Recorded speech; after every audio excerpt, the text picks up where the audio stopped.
ಶ್ರೀ ಗುರುಭ್ಯೋ ನಮಃ ಪರಮಗುರುಭ್ಯೋ ನಮಃ ಶ್ರೀಮದಾನಂದತೀರ್ಥ ಭಗವತ್ಪಾದಾಚಾರ್ಯ ಗುರುಭ್ಯೋ ನಮಃ ಹರಿ ಓಂ. ನಾರಾಯಣಂ ಸುರಗುರುಂ ಜಗದೇಕನಾಥಂ ಭಕ್ತಪ್ರಿಯಂ ಸಕಲಲೋಕನಮಸ್ಕೃತಂ ಚ ತ್ರೈಗುಣ್ಯವರ್ಜಿತಮಜಂ ವಿಭುಮಾದ್ಯಮೀಶಂ ವಂದೇ ಭವಘ್ನಂ ಅಮರಾಸುರಸಿದ್ಧವಂದ್ಯಂ. ನಾರಾಯಣಾಯ ಪರಿಪೂರ್ಣಗುಣಾರ್ಣವಾಯ ವಿಶ್ವೋದಯಸ್ಥಿತಿಲಯೋನ್ನಿಯತಿಪ್ರದಾಯ ಜ್ಞಾನಪ್ರದಾಯ ವಿಬುಧಾಸುರಸೌಖ್ಯದುಃಖಸತ್ಕಾರಣಾಯ ವಿತತಾಯ ನಮೋ ನಮಸ್ತೆ.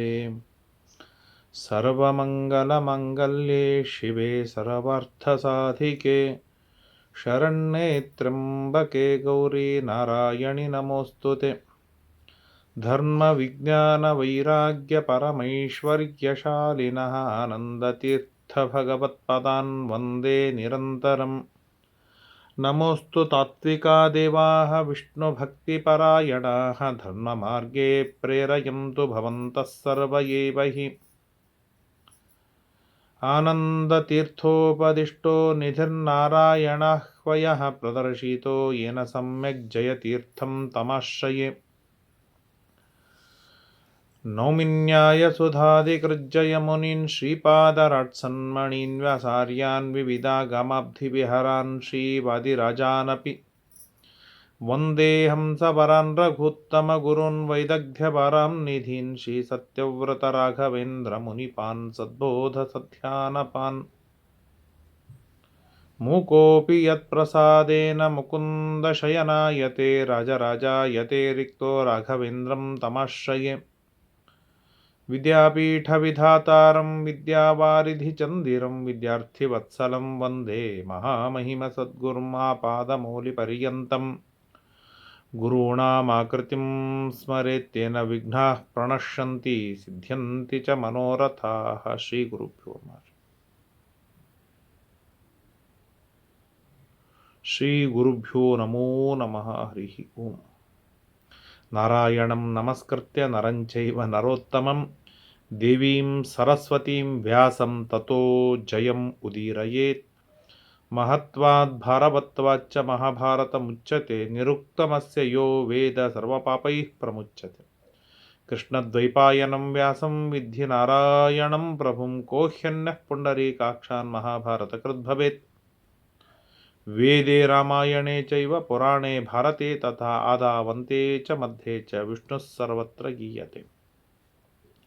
ನಮೋ ಭಗವತೆ ತಸ್ಮೈ ವ್ಯಾಸಾಯ ಅಮಿತ ತೇಜಸೇ ಯಸ್ಯ ಪ್ರಸಾದಾದ್ ವಕ್ಷ್ಯಾಮಿ ನಾರಾಯಣ ಕಥಾಮಿಮಾಂ. ಸ್ವಸ್ತ್ಯಸ್ತು ಅಶೇಷ ಸನ್ಮಂಗಲಾನಿ ಭವಂತು. ಶ್ರೀಕೃಷ್ಣ ಪರಮಾತ್ಮ ಪಾಂಡವರಿಗಾಗಿ ಹಸ್ತಿನಾವತಿಗೆ ಬರ್ತಾ ಇದ್ದಾನೆ ಎನ್ನುವುದನ್ನು ತಿಳಿದ ಧೃತರಾಷ್ಟ್ರ ಮುತ್ತುರತ್ನಗಳನ್ನು ಕೊಡೋಣ, ವಜ್ರ ವೈಢೂರ್ಯಗಳನ್ನು ಕೊಡೋಣ, ದಿವ್ಯವಾದ ರಥ ಕುದುರೆಗಳನ್ನು ಕೊಡೋಣ. ಅವನು ಬರ್ತಾ ಇರುವಾಗ ದಾರಿಯೊಳಗೆ ಅದ್ಭುತವಾದ ಸಭಾ, ಅಲ್ಲಿ ನಾನಾ ವಿಧವಾದ ಭೋಗಗಳನ್ನು ತಯಾರು ಮಾಡಿ, ಹಾಗೆ ಹೀಗೆ ನೂರಾರು ಮಾತುಗಳನ್ನು ಹೇಳಿದ. ಅದನ್ನು ಸಾವಧಾನ ಮನಸ್ಸಿನಿಂದ ಕೇಳಿದ ವಿದುರ ಉತ್ತರವನ್ನು ಕೊಟ್ಟ. ಶ್ರೀಕೃಷ್ಣ ಪರಮಾತ್ಮನಿಗೆ ಮುತ್ತುರತ್ನ ವಜ್ರ ವೈಢೂರ್ಯಗಳು ಸಾಕಾಗುವುದಿಲ್ಲ. ಸಮಗ್ರ ಪೃಥ್ವಿ ಕೊಟ್ಟರೂ ಕಡಿಮೆನೇ, ಅವನ ಯೋಗ್ಯತೆ ಅಷ್ಟು ದೊಡ್ಡದಿದೆ. ಅವನನ್ನು ನಿಜವಾಗಿಯೂ ನೀನು ಸಂತೋಷಪಡಿಸಬೇಕು ಎಂಬ ಅಪೇಕ್ಷೆ ಇದ್ದರೆ 5 ರಾಜ್ಯಗಳನ್ನು ಕೊಡು. ಇಲ್ಲದೇ ಇದ್ದರೆ ನಿನ್ನ ಯಾವ ಆಮಿಷಗಳಿಗೂ ಕೃಷ್ಣ ಬಲಿಯಾಗುವುದಿಲ್ಲ. ಆ ಕೃಷ್ಣನನ್ನು ಖರೀದಿ ಮಾಡಲಿಕ್ಕೆ ಸಾಧ್ಯವಿಲ್ಲ. ಇದು ಸಾರ್ವಕಾಲಿಕವಾಗಿಯೂ ಕೂಡ ಸತ್ಯವಾದದ್ದು. ಅನೇಕ ಬಾರಿ ಗುರುಗಳನ್ನು, ಹಿರಿಯರನ್ನು, ದೇವರನ್ನು ಖರೀದಿ ಮಾಡುವ ಪ್ರಯತ್ನ ಮನುಷ್ಯ ತುಂಬ ಮಾಡ್ತಾನೆ. ಖರೀದಿ ಅಂತಂದರೆ ಅವರಿಗೆ ಯೋಗ್ಯವಾದ ಭೋಗಗಳನ್ನು ಕಲ್ಪಿಸುವುದು, ಕೈ ತುಂಬ ಹಣ ಕೊಡುವುದು, ಕಂಡಾಗೊಮ್ಮೆ ಹಣ ಕೊಡುವುದು. ಇಷ್ಟು ಮಾಡಿದರೆ ಸಾಕು. ಎಂಥ ದೊಡ್ಡ ವ್ಯಕ್ತಿಯಾಗಿದ್ದರೂ ಕೂಡ ಅವನು ತನ್ನನ್ನು ತಾನು ಮಾರಿಕೊಂಡ ಎಂದೇ ಅರ್ಥ. ಇದು ವ್ಯಕ್ತಿಗಳನ್ನು ಖರೀದಿ ಮಾಡುವುದಕ್ಕೆ ಬಹಳ ಸುಲಭವಾದ ಉಪಾಯ. ಯಾಕೆಂತಂದರೆ ಎಂಥ ನಿಷ್ಠುರವಾದಿ ಇರಲಿ, ಹಣದ ಮುಂದೆ ಸೌಮ್ಯನಾಗ್ತಾನೆ, ಮೆತ್ತಗಾಗ್ತಾನೆ, ಅನೇಕ ತರಹದ ಕಾಂಪ್ರಮೈಸ್ಗಳಿಗೆ ತಯಾರಾಗ್ತಾನೆ. ನಮ್ಮ ಎಂಥ ವಿರೋಧಿ ಇರಲಿ, ಅವನು ನಮ್ಮ ಪಕ್ಷಕ್ಕೆ ಅನುಕೂಲನಾಗ್ತಾನೆ. ಅಂತೆಯೇ ವೇದದಲ್ಲಿಯೂ ಒಂದು ಮಾತು ಬಂತು, ದಾನೇನೈವ ದ್ವಿಷಂತೋ ಮಿತ್ರಾ ಭವಂತಿ. ಭಾರಿ ಭಾರಿ ದ್ವೇಷ ಮಾಡುವವರೂ ಕೂಡ ದಾನದಿಂದ ಮಿತ್ರರಾಗ್ತಾರೆ, ತಮ್ಮ ವ್ಯಕ್ತಿತ್ವವನ್ನು ಕಳೆದುಕೊಂಡವರಾಗ್ತಾರೆ. ಅಥವಾ ದಾನ ಕೊಡದೇ ಇರೋಣದ್ರಿಂದಾಗಿ ಮಿತ್ರರು ಶತ್ರುಗಳಾಗಲಿಕ್ಕೂ ಸಾಧ್ಯವಿದೆ. ಹಾಗೆ ದೇವರಿಗೆ ಚೆನ್ನಾಗಿ ಊಟಕ್ಕೆ ಹಾಕು, ನಾನಾ ವಿಧವಾದ ಭಕ್ಷ್ಯ ಭೋಜ್ಯಗಳನ್ನು ಮಾಡಿಸು, ಬೇಕಾದ ತರತರಹದ ದಾಸದಾಸಿಯರನ್ನು ನಿಯೋಜನೆ ಮಾಡು, ಭೋಗವನ್ನು ನಿರ್ಮಾಣವನ್ನು ಮಾಡಿಕೊಡು, ಮುತ್ತು ರತ್ನ ವಜ್ರ ವೈಢೂರ್ಯಗಳನ್ನು ಕೊಟ್ಟು ರಥ ಕುದುರೆ ಮೊದಲಾದವುಗಳನ್ನು ಕೊಡುವುದರಿಂದ ಕೃಷ್ಣ ಅವನು ನಿನ್ನ ಪಕ್ಷದೊಳಗೆ ಬರ್ತಾನೆ, ನಿನ್ನ ಪಕ್ಷಕ್ಕೆ ಸೌಮ್ಯವಾಗ್ತಾನೆ, ನಿನ್ನ ಪರವಾಗಿ ಮಾತನಾಡ್ತಾನೆ ಅಂತ ನೀನೇನಾದರೂ ತಿಳಿದಿದ್ದರೆ ಅಣ್ಣ ಧೃತರಾಷ್ಟ್ರ, ಇದು ಅತ್ಯಂತ ದೊಡ್ಡದಾಗಿರ್ತಕ್ಕಂಥ ಭ್ರಮವಿದು. ದ್ವೇಷ, ಅಸೂಯೆ, ಈರ್ಷ್ಯೆ ಮೊದಲಾದ ಗುಣಗಳುಳ್ಳ ವ್ಯಕ್ತಿ, ಆಸೆ ಮುಂತಾದ ಗುಣಗಳುಳ್ಳ ವ್ಯಕ್ತಿ, ಅವನು ಏನೋ ಒಂದು ಕೊಡೋಣದ್ರಿಂದಾಗಿ ತನ್ನನ್ನು ತಾನು ಮಾರ್ಪಾಡು ಮಾಡಿಕೊಂಡಾನು, ತನ್ನನ್ನು ತಾನು ಮಾರಿಕೊಂಡಾನು. ಆದರೆ ಕೃಷ್ಣನಂತಹ ಕೃಷ್ಣ, ನಿರ್ದುಷ್ಟನಾದ ಕೃಷ್ಣ, ಸಕಲ ಗುಣ ಪರಿಪೂರ್ಣನಾಗಿರ್ತಕ್ಕಂಥ ಕೃಷ್ಣ, ನೀನು ಏನು ಕೊಡುವುದರಿಂದಲೂ ತನ್ನನ್ನು ತಾನು ಮಾರಿಕೊಳ್ಳಲಾರ. ಹಾಗಾದರೆ ಕೃಷ್ಣನನ್ನು ಮೆತ್ತಗೆ ಮಾಡಬೇಕಾಗಿತ್ತು, ಕೃಷ್ಣನ ಮನಸ್ಸನ್ನು ನಿನಗೆ ಬದಲು ಮಾಡಬೇಕಾಗಿತ್ತು ಅಂತಾಗಿದ್ದರೆ ನೀನು ಒಂದು ಮಾಡು, ಕೃಷ್ಣ ಅಪೇಕ್ಷಿಸಿದ 5 ಊರುಗಳನ್ನು ಕೊಟ್ಟು ಬಿಡು. ಅಲ್ಲಿ ನಿನ್ನ ಪ್ರಾಮಾಣಿಕತೆ ಇದೆ, ಅಲ್ಲಿ ನ್ಯಾಯವಿದೆ. ಆ ಕೃಷ್ಣ ನ್ಯಾಯ ನೋಡ್ತಾನೆ, ನೀತಿಯನ್ನು ನೋಡ್ತಾನೆ, ಪ್ರಾಮಾಣಿಕತೆಯನ್ನು ನೋಡ್ತಾನೆ. ಅವನು ಬಹಳ ಸಂತೋಷ ಪಡ್ತಾನೆ. ಆದ್ದರಿಂದಾಗಿ ಕೃಷ್ಣನಿಗೇನು ಬೇಕು ಅದನ್ನು ಕೊಡು, ಹೊರತು ನಿನಗೇನೋ ಬೇಕಾಗಿದೆ ಅನ್ನೋ ಕಾರಣಕ್ಕಾಗಿ ಏನೋ ವಸ್ತುಗಳನ್ನು ಕೊಟ್ಟು ಅದನ್ನು ನಾನು ಖರೀದಿ ಮಾಡ್ತೇನೆ ಅಂತಂದರೆ ಕೃಷ್ಣ ಜಪ್ಪಯ್ಯ ಅಂದರೂ ಕೂಡ ನಿನ್ನ ಮಾರಿ ನೋಡುವುದಿಲ್ಲ, ನಿನ್ನ ಮೊಸಡಿಯನ್ನು ನೋಡುವುದಿಲ್ಲ ಕೃಷ್ಣ ಅಂತ. ಇಷ್ಟು ವಿದುರ ಎಂದಿಗೂ ಕೂಡ ಕೃಷ್ಣ ತನ್ನನ್ನು ತಾನು ಮಾರಿಕೊಳ್ಳಲಾರ ಎನ್ನುವುದನ್ನು ಗಟ್ಟಿಯಾಗಿ ಆರ್ಗ್ಯುಮೆಂಟ್ ಮಾಡಿ ತಿಳಿಸಿದ. ಈ ಮಾತುಗಳನ್ನು ಕೇಳಿದ ದುರ್ಯೋಧನ ಹೇಳ್ತಾನೆ, ಯದಾಹ ವಿದುರ ಕೃಷ್ಣೇ ಸರ್ವಂ ತತ್ ಸತ್ಯಮುಚ್ಯತೆ ಅನುರಕ್ತೋ ಹ್ಯಸಂಹಾರ್ಯ ಪಾರ್ಥಾನ್ ಪ್ರತಿ ಜನಾರ್ದನ. ಹೌದು, ವಿದುರ ಏನು ಹೇಳಿದ್ದಾನೆ ನೋಡಪ್ಪ, ಎಲ್ಲವೂ ಸತ್ಯ. ಶ್ರೀಕೃಷ್ಣ ಪರಮಾತ್ಮ ಪಾಂಡವರನ್ನು ಕುರಿತು ತುಂಬ ಪ್ರೀತಿಯನ್ನು ಮಾಡ್ತಾನೆ, ಪಾಂಡವರಲ್ಲಿ ಅನುರಾಗವುಳ್ಳವನಾಗಿದ್ದಾನೆ. ಪಾಂಡವರಿಂದ ಅವನು ಪಾಂಡವರಿಗಾಗಿ ಎಂದಿಗೂ ಕೂಡ ಅವನು ಸಂಹಾರ್ಯನಲ್ಲ.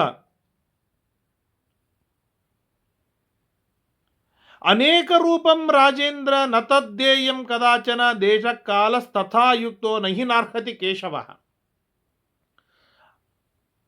ಧೃತರಾಷ್ಟ್ರ, ಅಪ್ಪ ಕೇಳಿಲ್ಲಿ, ಶ್ರೀಕೃಷ್ಣ ಪರಮಾತ್ಮ ಯಾವ ವಸ್ತುಗಳನ್ನು ಕೂಡ ನಮ್ಮಿಂದ ಸ್ವೀಕಾರ ಮಾಡಿಸಿಕೊಳ್ಳಲು ಯೋಗ್ಯತೆಯೂ ಇಲ್ಲ, ಅರ್ಹನೂ ಅಲ್ಲ ಅವನು ಕೃಷ್ಣ. ಏನು ಕೃಷ್ಣನಿಗೆ ಕೊಡಬೇಕಾದಂತಹ ದೇಶವಿದಲ್ಲ, ಕಾಲ ಅಲ್ಲ, ಅವನು ಯಾವುದರಿಂದಲೂ ಕೂಡ ಅರ್ಹನೇ ಅಲ್ಲ ಕೃಷ್ಣ. ಅವನಿಗೆ ಯಾಕೆ ಕೊಡ್ತೀಯ ನೀನು? ಹಾವಿಗೆ ಹಾಲು ಉಣಿಸಿದರೆ ಏನು ಫಲ? ಕೃಷ್ಣನಿಗೆ ಕೊಡುವುದರಿಂದ ಕೃಷ್ಣ ನಿನ್ನ ಮೇಲೇನು ಸುಖ ಶಾಂತಿಯನ್ನು ಶಾಂತಿಯನ್ನು ಬಯಸ್ತಾನೆ ಅಂತ ತಿಳಿದಿದ್ಯಾ? ಸರ್ವಥ ಇಲ್ಲ. ಮಂಸಂತ್ಯಧೋಕ್ಷಜೋ ರಾಜನ್ ಭಯಾದರ್ಚತಿ ಮಾಮಿತಿ. ಅಷ್ಟೇ ಅಲ್ಲ, ಇನ್ನೊಂದು ಮಾತು ಹೇಳ್ತಾನೆ, ನೀನು ನಾನಾ ಥರದ ಮುತ್ತು ರತ್ನ ವಜ್ರ ವೈಡೂರ್ಯಗಳನ್ನು ಕೊಡುವುದರಿಂದ ಕೃಷ್ಣ ಏನು ತಿಳಿತಾನೆ ಗೊತ್ತಾ? ಧೃತರಾಷ್ಟ್ರ ಹೆದರಿದ್ದಾನೆ. ದುರ್ಯೋಧನಾದಿಗಳು ನಡಿಗೆ ಹೋಗಿದ್ದಾರೆ, ಆದ್ದರಿಂದಾಗಿ ಕೃಷ್ಣ ಇಷ್ಟು ಮಾಡ್ತಾ ಇದ್ದಾನೆ ಅಂತ ತಿಳಿತಾನೆ ಹೊರತು ನಿನ್ನ ಪ್ರಾಮಾಣಿಕತೆಯನ್ನು ಕೃಷ್ಣ ಗುರುತಿಸುವುದಿಲ್ಲ. ಆದ್ದರಿಂದಾಗಿ ಎಲ್ಲಿ ಅವಮಾನವಾಗುತ್ತೋ ಕ್ಷತ್ರಿಯನಿಗೆ, ಅಲ್ಲಿ ಆ ಕಾರ್ಯವನ್ನು ಕ್ಷತ್ರಿಯ ಎಂದಿಗೂ ಕೂಡ ಮಾಡಬಾರದಲ್ಲವೇ? ಆದ್ದರಿಂದಾಗಿ ಸಹಿ ಪೂಜ್ಯ ತಮೋಲೋಕೆ ಕೃಷ್ಣ ಪೃಥುಲ ಲೋಚನ, ಶ್ರೀಕೃಷ್ಣ ಪರಮಾತ್ಮ ಇಡಿಯಾದ ಜಗತ್ತಿಗೆ ಅವನು ಪೂಜ್ಯತಮನಾಗಿದ್ದಾನೆ, ಇದರಲ್ಲಿ ಎರಡು ಮಾತಿಲ್ಲ. ಆದರೆ ಇವತ್ತು ನಮಗೆ ಅವಮಾನವಾಗ್ತಾ ಇದೆ, ಅವಮಾನವಾಗುವಂಥ ಪ್ರಸಂಗವಿದೆ ಅಂತಾದಾಗ ನಾವು ಅವನಿಗೆ ಕೊಡುವುದೇನಿದೆ, ಇದು ಶ್ರೇಯಸ್ಕರವಲ್ಲ. ಯಾಕೆ? ನಾವು ಕೊಡುವುದರಿಂದ ನಮ್ಮ ಪರವಾಗಿ ಆಗ್ತಾನ ಕೃಷ್ಣ? ಆಗುವುದಿಲ್ಲ. ನಮ್ಮ ಮುಖವನ್ನು ನೋಡುವುದಿಲ್ಲ ಅವನು. ಯಾಕೆ? ವಿಗ್ರಹ ಸಮುಪಾರಬ್ಧೋ ನಹಿ ಶಾಮ್ಯತ್ಯವಿಗ್ರಹಾತ್. ಒಮ್ಮೆ ಯುದ್ಧ, ಜಗಳ, ದ್ವೇಷ ಸಿಡಿದಿದೆ ಅಂತಾದ ಮೇಲೆ ಅದನ್ನು ಶಾಂತಿಯಿಂದ ಸಮಾಧಾನಗೊಳಿಸಲಿಕ್ಕೆ ಸಾಧ್ಯವೇ ಇಲ್ಲ. ಆದ್ದರಿಂದ ಈಗ ಒಮ್ಮೆ ದ್ವೇಷ, ಒಮ್ಮೆ ಅಸೂಯ ಮಾತ್ಸರ್ಯಗಳು ಸಿಡಿದಿವೆ, ಯುದ್ಧ ಪ್ರಾರಂಭವಾಗುವ ಹಂತ ಬಂದಿದೆ ಅಂತಾದರೆ ನೀನು ಎಷ್ಟು ದಾನವನ್ನು ಮಾಡಿದರೂ ಕೂಡ ಅದರಿಂದ ಶಾಂತಿ ಆಗುವುದಿಲ್ಲ, ನಮಗೆ ಒಳಿತಾಗುವುದಿಲ್ಲ. ಆದ್ದರಿಂದಾಗಿ ಏನು ಕಾರಣಕ್ಕೂ ಕೂಡ ಆ ತುಂಟ, ಕಳ್ಳನಾದ, ಮತ್ಸದ್ಧಿಯಾದ, ಪಾಂಡವರ ಪಕ್ಷಪಾತಿಯಾಗಿ ನಿಂತ ಆ ಕೃಷ್ಣನಿಗೆ ಏನೂ ಕೊಡುವ ಹಾಗಿಲ್ಲ. ಅಂದರೆ ಯಾರೋ ಏನೋ ಹೇಳಿರ್ತಾರೆ, ಯಾವುದೋ ಅಭಿಪ್ರಾಯದೊಳಗೆ ಹೇಳಿರ್ತಾರೆ. ದುಷ್ಟ ಆ ಅಭಿಪ್ರಾಯವನ್ನು ತನ್ನ ಬುದ್ಧಿಗೆ, ತನ್ನ ದೌರ್ಜನ್ಯಕ್ಕೆ, ತನ್ನ ದೌಷ್ಕಲ್ಯಕ್ಕೆ ಅನುಗುಣವಾಗಿ ಆ ಅಭಿಪ್ರಾಯವನ್ನೇ ತಿರುಗಿಸಿ ಹಾಕಿಬಿಡುತ್ತಾನೆ. ವಿದುರ ಯಾಕೆ ಹೇಳಿದ? ಕೃಷ್ಣನನ್ನು ನೀನು ಏನೋ ಕೊಟ್ಟು ಖರೀದಿ ಮಾಡಲಿಕ್ಕೆ ಸಾಧ್ಯವಿಲ್ಲ, ಕೃಷ್ಣನಿಗೆ 5 ಊರುಗಳನ್ನು ಕೊಟ್ಟು ಬಿಡು, ಅವನು ಸುಖವಾಗಿರ್ತಾನೆ, ನಿನ್ನ ಮೇಲೆ ಅನುಗ್ರಹ ಮಾಡ್ತಾನೆ ಅನ್ನೋ ಅಭಿಪ್ರಾಯದೊಳಗೆ ವಿದುರ ಸ್ಪಷ್ಟವಾಗಿ ಹೇಳಿದಾಗ ಆ ವಿದುರನ ಮಾತನ್ನೇ ದುರ್ಯೋಧನ ತೆಗೆದುಕೊಂಡು ಏನು ಮಾಡಿದ ಅಂತಂದರೆ, ಕೃಷ್ಣನಿಗೆ ಕೊಡಲೇಬಾರದು, ನಾವು ಎಷ್ಟು ಕೊಟ್ಟರೂ ಕೂಡ ನಾವು ದುರ್ಬಲರಾಗಿದ್ದೇವೆ ಎಂಬುದಾಗಿ ಕೃಷ್ಣ ತಿಳಿತಾನೆ, ಅದರಿಂದ ನಮಗೆ ಅವಮಾನವಾಗತ್ತೆ. ನಮಗೆ ಅವಮಾನವಾಗುವಂಥ ಪ್ರಸಂಗದೊಳಗೆ ನಾವು ಅವನಿಗೆ ಹಣ, ಮುತ್ತು, ರತ್ನ, ವಜ್ರ, ವೈಢೂರ್ಯಗಳನ್ನು ಕೊಟ್ಟು ಅವಮಾನ ಮಾಡಿಸಿಕೊಳ್ಳೋದು ಯೋಗ್ಯವಲ್ಲವೇ ಅಲ್ಲ. ಇದರ ಮೇಲೆ ನಾವು ಎಷ್ಟು ಕೊಟ್ಟರೂ ಕೂಡ ಈ ಯುದ್ಧ ನಿಲ್ಲತ್ತೆ ಎನ್ನುವ ಯಾವ ಭರವಸೆಯೂ ಇಲ್ಲ. ಆದ್ದರಿಂದ ಕೃಷ್ಣನಿಗೆ ಏನೂ ಕೊಡಬೇಕಾದ, ಪೂಜೆ ಮಾಡಬೇಕಾದ, ಮಾನ ಮರ್ಯಾದೆಗಳನ್ನು ಕೊಡಬೇಕಾದ ಯಾವ ಅವಶ್ಯಕತೆಯೂ ಇಲ್ಲ ಅಂತ ದುರ್ಯೋಧನ ತಾನು ಗಟ್ಟಿಯಾಗಿ ಆರ್ಗ್ಯುಮೆಂಟ್ ಮಾಡಿ. ತಸ್ಯ ತದ್ವಚನಂ ಶುತ್ವ ಭೀಷ್ಮ ಕುರು ಪಿತಾಮಹ. ಆಗ ಭೀಷ್ಮಾಚಾರ್ಯರು ಎದ್ದು ನಿಂತು ಧೃತರಾಷ್ಟ್ರನನ್ನು ಕುರಿತು ಮಾತನಾಡ್ತಾರೆ. ಸತ್ಕೃತೋ ಅಸತ್ಕೃತೋ ವಾಪಿ ನ ಕ್ರುಧ್ಯೇತ ಜನಾರ್ದನ. ಕೇಳಿಲ್ಲಿ, ನಾವೇನೋ ಸತ್ಕಾರ ಮಾಡಿದ್ದೇವೆ ಅಂದ ಮಾತ್ರಕ್ಕೆ ದೇವರು ಸಂತುಷ್ಟನಾಗ್ತಾನಂತಾಗಲಿ, ನಾವು ಅಸತ್ಕಾರವನ್ನು ಮಾಡಿದ್ದೇವೆ ಅದರಿಂದಾಗಿ ದೇವರು ಸಿಟ್ಟಾಗಿದ್ದಾನೆ ಅಂತಾಗಲಿ ಅವನಿಗಿಲ್ಲ. ಯಾಕೆ? ನಾವು ಕೊಡುವುದರಿಂದ ಅವನಿಗೇನು ಲಾಭವಿಲ್ಲ. ಯಾರಿಗೆ ನಮ್ಮ ವಸ್ತುಗಳಿಂದ ಲಾಭವಾಗತ್ತೆಲ್ಲ ಅವನು ನಮ್ಮ ಮೇಲೆ ಅನುರಾಗವನ್ನು, ಆ ವಸ್ತುವನ್ನು ಸ್ವೀಕಾರ ಮಾಡ್ತಾನೆ, ತನ್ನ ಮನಸ್ಸನ್ನು ಬದಲು ಮಾಡಿಕೊಳ್ತಾನೆ, ತನ್ನನ್ನು ತಾನು ಮಾರಾಟಕ್ಕಿಟ್ಟುಕೊಳ್ತಾನೆ, ಮಾರಾಟ ಮಾಡಿಕೊಳ್ತಾನೆ. ಯಾವ ವ್ಯಕ್ತಿಗೆ ಇನ್ನೊಬ್ಬರ ಯಾವ ವಸ್ತುವಿನಿಂದಲೂ ಕೂಡ ಅಥವಾ ನಮ್ಮ ವಸ್ತುವಿನಿಂದ ಏನೂ ಲಾಭವಿಲ್ಲ, ಅವನು ಯಾವ ಕಾರಣಕ್ಕೂ ನಮ್ಮ ಪರವಾಗಿ, ನಮಗಾಗಿ ತನ್ನನ್ನು ತಾನು ಮಾರಾಟ ಮಾಡಿಕೊಳ್ಳಲಾರ.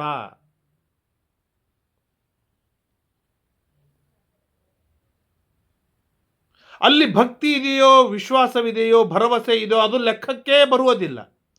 ನನಗೆ ಉಪಯೋಗವಾಗುವ ವಸ್ತು ಅಲ್ಲ, ನಾನು ಕೊಡುವ ವಸ್ತು ಅವನಿಗೆ ಉಪಯೋಗವಾಗತ್ತೆ ಅಂತಾದಾಗ ಅವನು ತಾನು ಬದಲಾಗ್ತಾನೆ, ತನ್ನನ್ನು ತಾನು ಮಾರಾಟ ಮಾಡಿಕೊಳ್ತಾನೆ.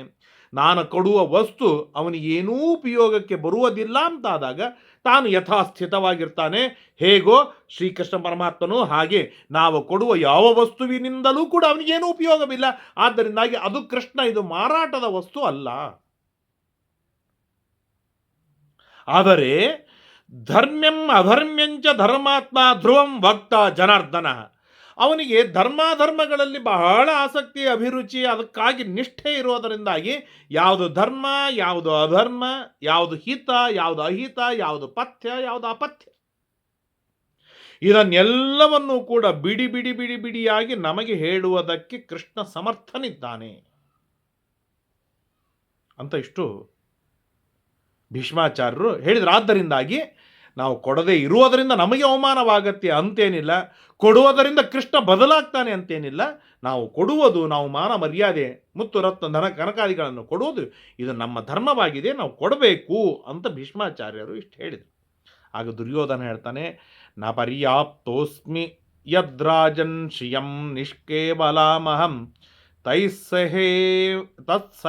ತೈಸ್ಸಹೇಮ ಉಪಾಶ್ನೀಯಾಂ ಯಾವಜ್ಜೀವಂ ಪಿತಾಮಹ ಪರಾಯಣಂ ಪಾಂಡವಾನಾಂ ನಿಯಚ್ಛಾಮಿ ಜನಾರ್ದನಂ ತಸ್ಮಿನ್ ಬದ್ಧೇ ಭವಿಷ್ಯಂತಿ ವೃಷ್ಣಯಃ ಪೃಥಿವೀಂ ತಥಾ ಪಾಂಡವಾಶ್ಚ ವಿಧೇಯಾಮೇ ಸ ಚ ಪ್ರಾತರಿಹೈಷ್ಯತಿ. ಪಿತಾಮಹ ಭೀಷ್ಮಾಚಾರ್ಯ ಕೇಳಿಲ್ಲಿ, ನಾವೊಂದು ಮಾತು ಹೇಳ್ತೇನೆ. ಶ್ರೀಕೃಷ್ಣ ಪರಮಾತ್ಮನಿಗೆ ನಾವು ಏನೋ ಕೊಡೋಣದರಿಂದಾಗಿ ಕೃಷ್ಣ ಪಾಂಡವರ ಪಕ್ಷವನ್ನು ಬಿಡ್ತಾನೆ ಅಂತೇನಿಲ್ಲ. ಯಾಕೆ ಅಂತಂದರೆ, ನಾನು ಉಪಪ್ಲವ್ಯ ನಗರದಿಂದ ಆರಂಭಿಸಿಕೊಂಡು ಅನೇಕ ಪಟ್ಟಣಗಳವರೆಗೆ ಭಾರಿಯಾದ ಸಭಾಭವನಗಳನ್ನು ನಿರ್ಮಾಣವನ್ನು ಮಾಡಿದ್ದೇನೆ. ನಾನಾ ವಿಧವಾದ ಭೋಗ್ಯ ವಸ್ತುಗಳನ್ನು ಇಟ್ಟಿದ್ದೇನೆ. ಅದನ್ನು ಕೃಷ್ಣ ತಾನು ಕಣ್ಣೆತ್ತಿಯೂ ನೋಡದೇನೆ ಈಚೆ ಬಂದಿದ್ದಾನೆ. ಹಾಗಾದರೆ ಇದರಿಂದ ನಮಗೆ, ಈ ಆ್ಯಟಿಟ್ಯೂಡ್ದಿಂದ ನಮಗೇನು ತಿಳಿಸಿದ ಅಂತಂದರೆ, ನಾನು ಪಾಂಡವರ ಪರವಾಗಿ ಗಟ್ಟಿಯಾಗಿ ಇದ್ದೇನೆ ಅನ್ನೋದನ್ನು ತೋರಿಸಿಕೊಡ್ತಾ ಇದ್ದಾನೆ ಕೃಷ್ಣ. ಅಂದಮೇಲೆ ಈಗ ಪಾಂಡವರನ್ನು ನಾವು ಹೇಗೆ ದುರ್ಬಲ ಮಾಡಬೇಕು ಅಂತಂದರೆ, ಈ ಕೃಷ್ಣನನ್ನು ಕಟ್ಟಿ ಹಾಕಿ ನಾವು ನಮ್ಮ ಬಂಧನದೊಳಗಿಟ್ಟುಕೊಂಡ್ರೆ ಪಾಂಡವರು ಮೆತ್ತಗಾಗ್ತಾರೆ. ಆಗ ಏನಿದೆ, ಯುದ್ಧ ತಪ್ಪಿಸಿಕೊಳ್ಳಲಿಕ್ಕೆ ಸಾಧ್ಯವಿದೆ. ನಿಮಗೇನು ಯುದ್ಧವಾಗಬಾರದಲ್ವೇ? ನಿಮ್ಮ ಅಜೆಂಡಾ ಏನು? ಧೃತರಾಷ್ಟ್ರನದಾಗಲಿ ಭೀಷ್ಮಾಚಾರ್ಯ ನಿಮ್ಮದಾಗಲಿ ನಿಮಗೆ ಯುದ್ಧ ಬೇಡಲ್ವಾ? ನೀವು ಸಮೃದ್ಧವಾಗಿ ಕೊಡೋಣದ್ರಿಂದ ಅದು ಯುದ್ಧ ಶಾಂತವಾಗುವುದಿಲ್ಲ. ಹಾಗಾದರೆ ಯುದ್ಧ ನಿಲ್ಲಬೇಕಾಯಿತು ಅಂತಾದರೆ ಆ ಯುದ್ಧಕ್ಕೆ ಪಾಂಡವರ ಒಂದು ದೊಡ್ಡದಾದ ಮೈನಸ್ ಅಥವಾ ಪ್ಲಸ್ ಎರಡೂ ಇದೆ ಪಾಂಡವರಲ್ಲಿ. ಅದು ಏನು ಅಂತಂದರೆ ಅದು ಕೃಷ್ಣ. ಆ ಕೃಷ್ಣನನ್ನು ನಾನು ಬಂಧನೆಯನ್ನು ಮಾಡಿ ನನ್ನ ಕಾರಾಗೃಹದಲ್ಲಿ ಇಟ್ಟೆ ಅಂತಂದರೆ ಪಾಂಡವರು ಗಿಡಗಡಾಯಿಸಿ ಬಿಡ್ತಾರೆ. ನೀವೇನು ಹೇಳ್ತಿರೋ ಕೇಳ್ತೇವಂತಾರೆ. ಆಗ ನಾವು ಹೇಳಿದ, ನೀವು ನನ್ನ ಕೃಷ್ಣನನ್ನು ಬಿಡಬೇಕು ಅಂತಂದ್ರೆ ನೀವು ನನ್ನ ದಾಸರಾಗಿ ಇರಬೇಕು ಅಂತ ಹೇಳಿಬಿಟ್ರೆ ಪಾಂಡವರು ಯುದ್ಧವಾಡುವುದಿಲ್ಲ, ನಮ್ಮ ದಾಸರಾಗಿ ಇರ್ತಾರೆ. ಆಗ ನಾವು ಕೃಷ್ಣನನ್ನು ಬಿಡಬಹುದು. ಹಾಗಾಗಿ ಪಾಂಡವರನ್ನು ನಾವು ಹೇಳಿದ ಹಾಗೆ ಕುಣಿಸುವುದಕ್ಕೆ ನಮಗೆ ಸರಿಯಾದ ದಾರಿ ಅಂತಂದರೆ ಅದು ಕೃಷ್ಣ. ಆದ್ದರಿಂದಾಗಿ ನಾಳೆ ಕೃಷ್ಣ ಬರ್ತಾನಲ್ಲ, ಆ ಕೃಷ್ಣನನ್ನು ನಾನು ಗಟ್ಟಿಯಾಗಿ ಕಟ್ಟಿ ಹಾಕಿ ನಿಕಟ ಬಂಧನದಲ್ಲಿ ಇಟ್ಟುಬಿಡ್ತೇನೆ ಅಂತ ಆ ದುರ್ಯೋಧನ ತನ್ನ ವಿಚಾರವನ್ನು, ತನ್ನ ಕೂಟನೀತಿಯನ್ನು ತಾನು ತಿಳಿಸಿದ. ಕೆಲವೊಮ್ಮೆ ಹೀಗಾಗತ್ತೆ. ಕೆಲವರಿಗೆ ದೇವರಿಗೆ, ಗುರುಗಳಿಗೆ, ಹಿರಿಯರಿಗೆ ಬೈಯದೇ ಇದ್ದರೆ, ದ್ವೇಷ ಮಾಡದೇ ಇದ್ದರೆ ತಿಂದ ಅನ್ನ ಅರುಗುವುದಿಲ್ಲ. ಶ್ರೀಮಂತರಿಗೆ, ಇನ್ನು ಕೆಲವರಿಗೆ ಹೀಗೆ ಅಂತಂದರೆ ಅನ್ನ ಹುಟ್ಟುವುದೇ ಹಿರಿಯರಿಗೆ, ಗುರುಗಳಿಗೆ, ದೇವರಿಗೆ ಬೈದಾಗ. ಅಂದರೆ ಎರಡು ತರಹದ್ದು. ತಿಂದ ಅನ್ನ ಅರುಗುವುದಕ್ಕಾಗಿ ಗುರುಗಳನ್ನು, ದೇವರನ್ನು, ಹಿರಿಯರನ್ನು ದ್ವೇಷ ಮಾಡುವವರು ಇನ್ನು ಕೆಲವರಾದರೆ, ಮತ್ತೆ ಕೆಲವರಿಗೆ ಅನ್ನ ಹುಟ್ಟುವುದೇ ಹಿರಿಯರಿಗೆ, ಗುರುಗಳಿಗೆ ಬೈದಾಗ. ಹಾಗಾಗಿ ಆ ಬೈಯುವುದನ್ನು, ದ್ವೇಷ ಮಾಡುವುದನ್ನು ತಮ್ಮ ನರನಾಡಿಗಳಲ್ಲಿ ರೂಢಿಸಿಕೊಂಡು ಬಿಟ್ಟಿರ್ತಾರೆ. ಯಾಕೆ? ತಿಂದದ್ದು ಜೀರ್ಣವಾಗದೇ ಇದ್ದರೂ ಕೂಡ ಅದು ಸ್ವಾಸ್ಥ್ಯ ಹಾಳು ಮಾಡುತ್ತೆ. ತಿನ್ನಲಿಕ್ಕೆ ಸಿಗದೇ ಇದ್ದಾಗಲೂ ಸ್ವಾಸ್ಥ್ಯ ಹಾಳು ಮಾಡಾಗುತ್ತೆ. ಆದ್ದರಿಂದಾಗಿ ತಿಂದದ್ದು ಜೀರ್ಣ ಮಾಡಿಕೊಳ್ಳುವುದಕ್ಕಾಗಿ ಆಗಲಿ ಅಥವಾ ತಿನ್ನುವುದಕ್ಕೆ ಬೇಕು ಎನ್ನುವುದಕ್ಕಾಗಿ ಆಗಲಿ ಹಿರಿಯರನ್ನು, ಗುರುಗಳನ್ನು ನಿಂದೆ ಮಾಡುವುದು ಕೆಲವರ ಗಟ್ಟುಮುಟ್ಟಾದ ಅಜೆಂಡಾ ಇರುತ್ತೆ. ಅಲ್ಲಿ ಧರ್ಮ, ಅಧರ್ಮ, ಶಾಸ್ತ್ರ, ಚರ್ಚಾ, ವಿಚಾರ ಇದು ಯಾವುದೂ ಬರುವುದಿಲ್ಲ. ಇದು ಯಾವುದೂ ಲೆಕ್ಕಕ್ಕೆ ಬರುವುದಿಲ್ಲ. ಅದರೊಳಗೂ ಕೂಡ ತಿಂದ ಅನ್ನವನ್ನು ಜೀರ್ಣ ಮಾಡಿಕೊಳ್ಳುವುದಕ್ಕೆ ಏನು ಬೈತಾನಲ್ಲ, ಅವನಿಗಿಂತಲೂ ದೊಡ್ಡ ಅಪಾಯಕಾರಿ ಯಾರು ಅಂತಂದರೆ ಅನ್ನ ಬರುವುದಕ್ಕಾಗಿ ತಿನ್ನುವುದಕ್ಕಾಗಿ ಏನು ಬೈತಾನಲ್ಲೋ ಅವನು ಮಹಾ ಮಹಾ ಮಹಾ ಮಹಾ ಆಗ ಏನಂತಾರೆ ಘೋರನಾದ ಮನುಷ್ಯ ಅವನು.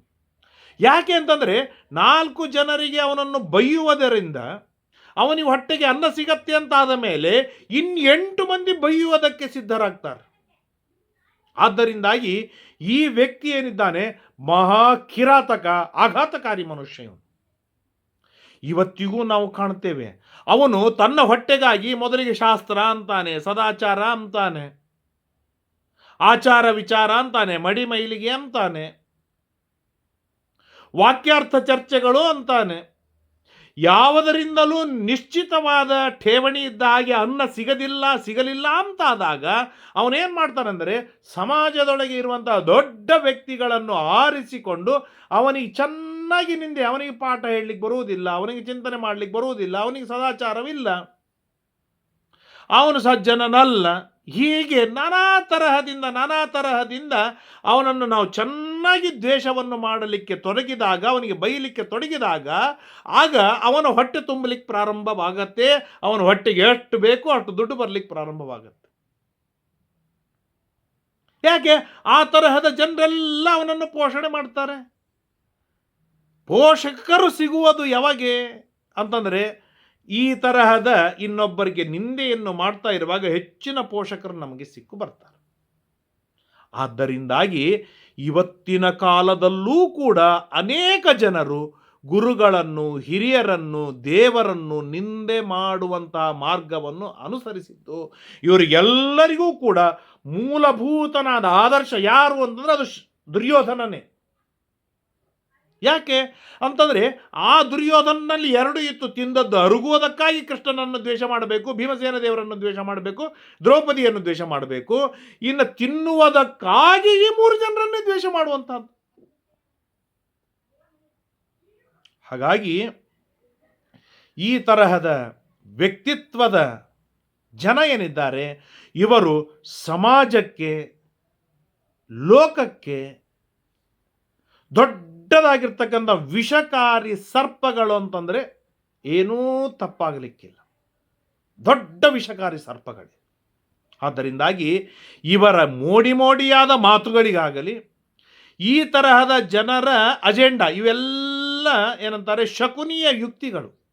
ಆ ಶಕುನಿಯ ಯುಕ್ತಿಗಳಿಗೆ, ಶಕುನಿಯ ವಿದ್ಯೆಗೆ ಬಲಿಯಾದಂಥವರ ಚಿತ್ರವಿಚಿತ್ರವಾದ ಮಾತುಗಳಿಗಾಗಲಿ ಅಥವಾ ಅವರು ಮಾಡುವ ಕಲಿಯಿಂದ ಅಭಿಮನ್ಯಮಾನವಾದ ಗುರುದ್ರೋಹ, ಗುರುದ್ವೇಷ, ದೇವತಾದ್ವೇಷ, ದೇವತೆಗಳಿಗೆ ಬೈಯುವುದು, ನಿಂದೆ ಇತ್ಯಾದಿಗಳನ್ನು ಮಾಡ್ತಾ ಇರುವಾಗ ಅವುಗಳನ್ನು ನೋಡಿ ಏನಂತಾರೆ ಬಲಿಯಾಗೋದು ಈಗಿನ ಸಜ್ಜನರು ಅಲ್ಲ, ಎಂದಿನ ಸಜ್ಜನರೂ ಆಗಿಲ್ಲ, ಈಗೂ ಆಗುವುದಿಲ್ಲ. ಇದು ಅತ್ಯಂತ ನಿಶ್ಚಿತ.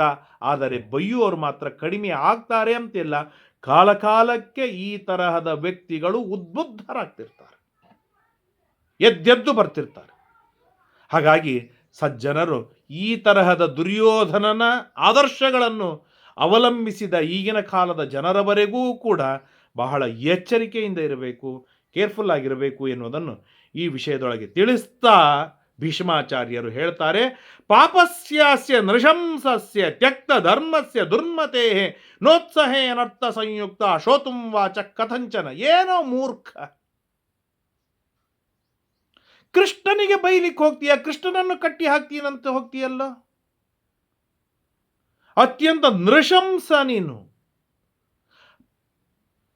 ತ್ಯಕ್ತ ಧರ್ಮ, ಯಾರು ತನ್ನ ಧರ್ಮ ಅನ್ನ ಹಾಕಿದವನಿಗೆ, ವಿದ್ಯೆ ಕೊಟ್ಟವನಿಗೆ, ಜ್ಞಾನ ಕೊಟ್ಟವನಿಗೆ, 6-8 ವರ್ಷ ಸಾಕಿ ಸಲಹಿದವನಿಗೆ ಯಾರು ನಿಂದೆ ಮಾಡುವುದಕ್ಕಾಗಿ ತೊಡಗುತ್ತಾನಲ್ಲ ಅವನು ಮಹಾತ್ಯಕ್ತ ಧರ್ಮ. ಅವನು ದ್ವೇಷ, ಅಸೂಯ, ಮಾತ್ಸರ್ಯಕ್ಕೆ ಇಳಿದವನು ಮಹಾತ್ಯಕ್ತ ಧರ್ಮ. ಅವನು ಧರ್ಮವನ್ನು ಬಿಟ್ಟು ಹಾಕಿದವನು, ಅವನಲ್ಲಿ ಧರ್ಮವಿಲ್ಲ. ಹೀಗಿದ್ದಾಗ ಎಂದಿಗೂ ಕೂಡ ದೇವರನ್ನು ನಂಬದ, ಗುರುಗಳನ್ನು, ವಾಯುದೇವರನ್ನು ನಂಬದ ಈ ವ್ಯಕ್ತಿ ಮಹಾತ್ಯಕ್ತ ಧರ್ಮ ಇವನು. ಇಂತಹ ತ್ಯಕ್ತ ಧರ್ಮನಾದ ದುರ್ಮತಿ. ಆದ್ದರಿಂದಾಗೇನೆ ದುರ್ಮತಿ, ದುಷ್ಟ ಕ್ರಿಯೆಗಳಲ್ಲಿ ಬುದ್ಧಿ ಹುಟ್ಟಿಕೊಳ್ಳುವುದೇ ಧರ್ಮಭ್ರಷ್ಟನಾದವನಿಗೆ. ಯಾಕೆ ಅಂತಂದರೆ ಧರ್ಮಭ್ರಷ್ಟನಾದವ ಧರ್ಮಭ್ರಷ್ಟನಾಗುವುದೇ ದುರ್ಬುದ್ಧಿಯಿಂದ. ಧರ್ಮಭ್ರಷ್ಟನಾದವ ಪಾಪ ಮಾಡ್ತಾನೆ, ಆ ಪಾಪದಿಂದ ಮತ್ತೆ ಅಧರ್ಮಗಳನ್ನು ಮಾಡ್ತಾನೆ, ಆ ಧರ್ಮಗಳನ್ನು ಮಾಡುವುದರೊಳಗೆ ಬುದ್ಧಿ ಹುಟ್ಟತ್ತೆ. ಹೀಗಾಗಿ ಅವೆರಡು ಏನಿದೆ ಒಂದಕ್ಕೆ ಒಂದು ಸೇರಿಕೊಂಡು ಹೋಗಿರುವಂಥದ್ದು. ಆದ್ದರಿಂದಾಗಿ ತ್ಯಕ್ತ ಧರ್ಮಸ್ಯ ದುರ್ಮತೇ, ಈ ದುಷ್ಟ ದುರ್ಯೋಧನನ ಎದುರಿಗೆ ಅರ್ಥ ಸಂಯುಕ್ತವಾದ ಮಾತನಾಡುವುದಕ್ಕೆ ನೋತ್ಸಾಹೇ, ನನಗೆ ಉತ್ಸಾಹವಿಲ್ಲ. ನನಗೆ ಶೋತುಂ, ಈ ದುರ್ಯೋಧನ ಮಾತು ಕೇಳುವುದಕ್ಕೂ ನನಗೆ ಮನಸ್ಸಿಲ್ಲ. ನಾನು ಹೊರಟೆ ಅಂತ ಹೇಳಿ ಭೀಷ್ಮಾಚಾರ್ಯ ಎದ್ದೇ ಹೋಗಿಬಿಡ್ತಾರೆ. ಈ ತರಹದ ಪ್ರಸಂಗಗಳನ್ನು ನಾವು ಹಿಂದೆ ಕೇಳಿದ್ದುಂಟು. ಅನೇಕ ಜ್ಞಾನಿಗಳು, ಸತ್ಯಧ್ಯಾನರು ಮೊದಲಾದ ಅನೇಕ ಜ್ಞಾನಿಗಳ ಜೀವನ ಚರಿತ್ರೆಯಲ್ಲಿ ನಾವು ಕೇಳಿದ್ದೇನು ಅಂತಂದರೆ, ನಮಗೆ ಬೈದಾದರೂ ತನ್ನ ಹೊಟ್ಟೆ ತಾನು ತುಂಬಿಸಿಕೊಳ್ತಾನಲ್ಲ, ಆಯ್ತು ಬೈಲಿ ಬಿಡು. ಇವತ್ತೂ ಕೂಡ ಅದೇ ಪರಿಸ್ಥಿತಿ ಬಂದಿದೆ. ದೊಡ್ಡ ದೊಡ್ಡ ಜ್ಞಾನಿಗಳಿಗೆ, ದೊಡ್ಡ ದೊಡ್ಡ ಯತಿಗಳಿಗೆ ಬೈದಾದರೂ ಕೆಲವರು ಹೊಟ್ಟೆ ತುಂಬಿಸಿಕೊಳ್ತಾರಲ್ಲ, ಆಯ್ತು ಹೊಟ್ಟೆ ತುಂಬಿಸಿಕೊಂಡು ಹೋಗಲಿ ಅಂತ ಹೇಳಿ ಬಿಡಬೇಕಾದಂಥ ಪ್ರಸಂಗ ಬಂದಿದೆ. ಅಂತಹ ಕೆಸರಿನ ಜೊತೆಗೆ ಭೀಷ್ಮಾಚಾರ್ಯರು ಮಾಡಿದ ವ್ಯವಹಾರವೇ ಬಹಳ ಸೂಕ್ತವಾದ್ದು. ಅಂತಹ ಕೆಸರಿನ ಜೊತೆಗೆ ಮತ್ತೆ ಮಾತನಾಡೋದಾಗಲಿ, ಅದರ ಸಂಪರ್ಕದಲ್ಲಿ ಇರುವುದಾಗಲಿ, ಇದು ನಮಗೆ ಕೆಸರು ಅಂಟಿಕೊಳ್ಳುತ್ತೆ. ಆದ್ದರಿಂದಾಗಿ ಅದನ್ನು ದೂರಿಡುವುದೇ ಲೇಸು ಅಂತ ತಿಳಿದ ಭೀಷ್ಮಾಚಾರ್ಯರು ಸಭೆಯಿಂದ ಎದ್ದೇ ಹೋಗಿಬಿಡ್ತಾರೆ. ಇಷ್ಟು ಆ ಸಭೆಯಲ್ಲಿ ಕಥೆಯಾಯಿತು. ಈಚೆ ಕೃಷ್ಣ ಏನು ಮಾಡಿದ? ಉಪಪ್ಲವ್ಯ ನಗರದಿಂದ ಏನಂತಾರೆ ಊರಿಗೆ ಬಂದಿದ್ದ. ಅಲ್ಲಿ ಕೃಷ್ಣ ಪರಮಾತ್ಮ ತಾನು ಏನು ಮಾಡಿದ ವೃಕಸ್ಥಲದಲ್ಲಿ ಅಂತ ಕೇಳಿದಾಗ ಹೇಳ್ತಾರೆ, ಪ್ರಾತರುತ್ಥಾಯ ಕೃಷ್ಣಸ್ತು, ರಾತ್ರಿ ದಿನ ಅಲ್ಲೆಲ್ಲ ಸುಖವಾಗಿ ವಿಹಾರವನ್ನು ಮಾಡಿ ಎಲ್ಲರ ಕಷ್ಟಗಳನ್ನು, ದುಃಖಗಳನ್ನು, ಸಂಕಟಗಳನ್ನು, ಸುಖಗಳನ್ನು ಕೇಳಿ ಅವರವ್ರಿಗೆ ಏನೇನು ಮಾಡಬೇಕು ಎಲ್ಲವನ್ನು ಒದಗಿಸಿಕೊಟ್ಟ ಕೃಷ್ಣ ರಾತ್ರಿ ವಿಶ್ರಾಂತಿಯನ್ನು ತೆಗೆದುಕೊಂಡಿದ್ದ. ಪ್ರಾತರುತ್ಥಾಯ, ಬೆಳಿಗ್ಗೆ ಎದ್ದಾಕ್ಷಣಕ್ಕೆ ಏನು ಮಾಡಿದ ಕೃಷ್ಣ ಅಂತಂದರೆ, ಮಹಾಭಾರತ ಹೇಳ್ತೆ ಸರ್ವಮಾನ್ಹಿಕಂ ಕೃತವಾನ್. ಪ್ರಾತಸ್ಮರಣೆ ಕೃಷ್ಣ ಮಾಡ್ತಾ ಇದ್ದ ಅಂತ ಸಂಚಿಂತಯೇದ್ ಭಗವತಶ್ಚರಣಾರವಿಂದಂ ಎಂಬುದಾಗಿ ತನ್ನ ರೂಪದ ಧ್ಯಾನವನ್ನು ತಾನು ಬೆಳಗಾದ ಕೂಡಲೇ ಮಾಡ್ತಿದ್ದ ಎನ್ನುವುದನ್ನು ದಶಮಸ್ಕಂದದೊಳಗೆ ಹೇಳ್ತಾರೆ ಕೃಷ್ಣನ ನಿತ್ಯ ದೈನಂದಿನ ದಿನಚರಿಯಲ್ಲಿ. ಹಾಗೆ ಎದ್ದಾಕ್ಷಣಕ್ಕೆ ದೇವರ ಧ್ಯಾನವನ್ನು ಆರಂಭಿಸಿಕೊಂಡು ಸ್ನಾನಾದಿಗಳನ್ನು ಮಾಡಿ ತನ್ನ ಅಗ್ನಿಹೋತ್ರಾದಿಗಳನ್ನು ಮುಗಿಸಿ ಬ್ರಾಹ್ಮಣರಿಗೆ ದಾನವನ್ನು ಕೊಟ್ಟು ಬ್ರಾಹ್ಮಣರಿಗೆ ಊಟಕ್ಕೆ ಹಾಕಿ ಆ ಬ್ರಾಹ್ಮಣರಿಂದ ಅನುಜ್ಞೆಯನ್ನು ಪಡೆದುಕೊಂಡು ಬೇಗನೆ ಅಲ್ಲಿಂದ ಏನಂತಾರೆ ಹಸ್ತಿನಾವತಿಗೆ ಶ್ರೀಕೃಷ್ಣ ಪರಮಾತ್ಮ ತಾನು ಹೊರಟ. ಏನೇನು ಕೊಟ್ಟ ಅಂತ ಹೇಳಿದಾಗ, ಪ್ರದದೋ ಪುಂಡರೀಕಾಕ್ಷೋ ರತ್ನಾನಿ ಧನಜಾನಿ ಚ, ಅದ್ಭುತವಾದ ಮುತ್ತು ರತ್ನಗಳ ರಾಶಿ ಕೃಷ್ಣ ಪರಮಾತ್ಮ ತಂದಿದ್ದ ತನ್ನ ರಥದೊಳಗೆ ಇಟ್ಟುಕೊಂಡು. ಅವನು ಬ್ರಾಹ್ಮಣರಿಗೆಲ್ಲ ಕೈ ತುಂಬ ಕೊಟ್ಟು ತಾನ್ ಪ್ರಸ್ಥಾಪ್ಯ ಮಹಾಬಾಹು ಉಪಾಯಾತ್ ಕುರು ಸಂಸದಂ. ಆಗ ಶ್ರೀಕೃಷ್ಣ ಪರಮಾತ್ಮ ಏನಂತಾರೆ ಕೌರವರ ಪಟ್ಟಣಕ್ಕೆ ತಾನು ಬರ್ತಾ ಇರುವಾಗ ಭೀಷ್ಮಾಚಾರ್ಯ ಮೊದಲಾದವರು ಎಲ್ಲರೂ ಬಂದು ಕೃಷ್ಣನನ್ನು ಸ್ವಾಗತ ಮಾಡುವುದಕ್ಕಾಗಿ ಎಲ್ಲರೂ ಬಂದಿದ್ದಾರೆ, ಎದುರಿಗೆ ಬಂದು ನಿಂತಿದ್ದಾರೆ.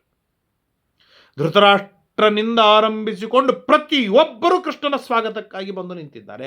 ಅಲ್ಲಿ ಕೃಷ್ಣನ ಸ್ವಾಗತಕ್ಕಾಗಿ ಬಾರದ ವ್ಯಕ್ತಿ ಅಂದರೆ ಒಬ್ಬನೇ ಒಬ್ಬ, ಅದು ದುರ್ಯೋಧನ. ಮನಸ್ಸಿಲ್ಲದೆ ಬಂದವರು ದುಶ್ಯಾಸನಾದಿಗಳು, ಒಟ್ಟಾರೆ ಬಾರದೇ ಇರುವವನು ದುರ್ಯೋಧನ.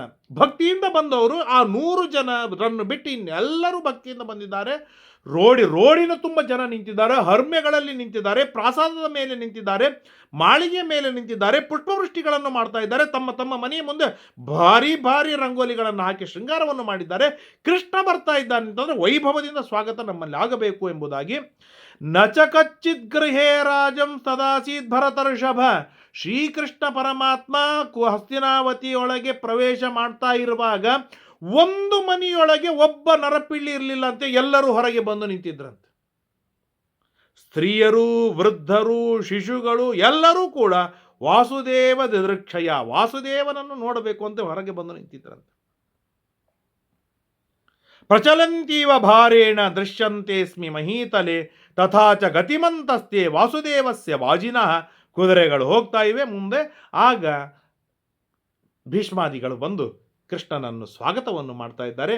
ಒಳಗೆ ಹೇಗೆ ಪ್ರವೇಶವನ್ನು ಮಾಡ್ತಾನೆ, ಒಳಗೆಲ್ಲ ಏನೆಲ್ಲ ವ್ಯವಹಾರಗಳಾಗತ್ತೆ, ಕೃಷ್ಣನ ಅದ್ಭುತವಾದ ಶಕ್ತಿ ಕೌಶಲಗಳೇನಿವೆ ಎಲ್ಲವನ್ನೂ ಕೂಡ ನಾಳೆಯ ದಿನ ಕೇಳುವ ತಿಳಿಯುವ ಪ್ರಯತ್ನವನ್ನು ಮಾಡೋಣ. ಹರಯೇ ನಮಃ. ಶ್ರೀಕೃಷ್ಣಾರ್ಪಣಮಸ್ತು.